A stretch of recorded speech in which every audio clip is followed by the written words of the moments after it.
Well, howdy there, Internet people. It's Bo again. So, today we're going to talk about the National Guard. We're going to talk about the National Guard and that deployment down to the border. A lot of people are talking about it, and most of them are focused on the whole it's funded by a private donor thing and wondering if that's even legal. If you don't know what I'm talking about, the governor of South Dakota has decided to send 50 National Guard troops to the southern border to assist in securing the border. And it's being paid for by private donation. There are people who are wondering if that's legal. I'll be honest, I have no clue. I have no idea if that's legal. I would be surprised if Congress had taken the time to say you can't do that. Because up till a few years ago, this was unimaginable. And not just in the way people are thinking. There's something else. And there's an entirely different conversation that I think needs to be happening. Sure, definitely talk about the legalities of a private citizen paying to deploy the National Guard. Definitely think about the legalities of that. Definitely talk about it. If it is legal, I would suggest it needs to be remedied. But there's another conversation that needs to happen. Why do people sign up for the National Guard? What are they envisioning when they walk in and they sign that contract? What are they picturing in their mind? What are they trusting their state, their governor, to use them for? They walk in there and they sign up, and it's basically, 1 week in a month, 2 weeks a year. I'll stay sharp enough so if there's a hurricane, flood, tornado, earthquake, something like that, I got you. I'll show up and I will help my community. I will help my state. That's why they sign up. That's what they're envisioning. Now, they may sign up for financial reasons or, to finish out a term or something like that. But that's how they're picturing they'd be used. That's what they're trusting that they would be used for. I don't think many of them sign up envisioning being deployed to the southern border for a completely ineffective political stunt simply because some rich dude paid for it.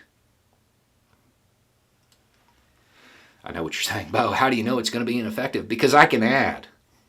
I know how numbers work. We've talked time and time again on this channel about how many troops it takes to actually accomplish something. 50, huh? 50? What are they going to do? Secure a Walmart?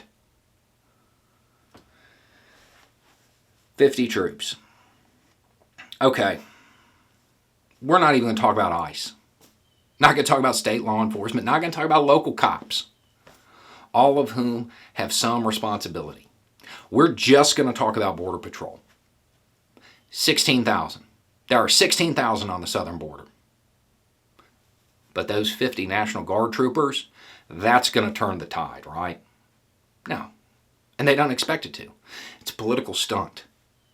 It's pure politics. It's posturing. It's not designed to be effective. It's a joke.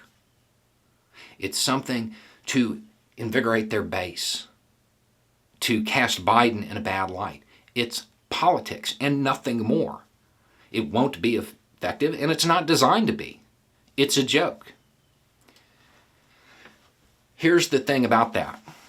Any governor who participates in this can never be president. They can never be president. They can never have the ability to send troops into combat for the same reasons. This, sure, it's a joke.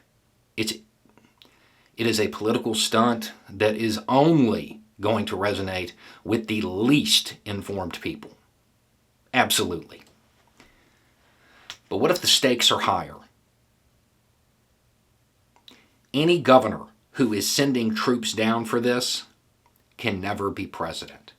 Because if they get in a scandal, they will absolutely deploy U.S. troops into combat to change the story for politics.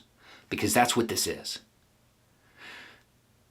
These governors, they think absolutely nothing of taking people away from their families, abusing that trust, and sending them down there for a joke, for a political stunt. Doesn't even cross their mind. because it's just about politics. No governor that was involved in this can ever be president. The American people need to recognize that they are showing you who they are right now. If anybody who participates in this little show becomes president, understand you will fill bags over politics.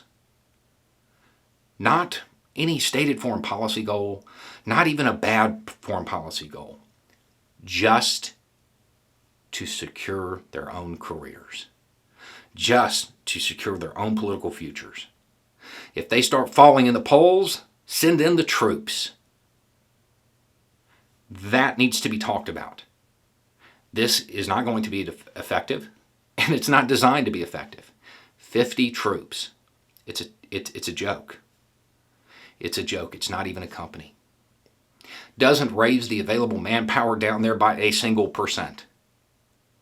It's a joke. This time, they're not at risk.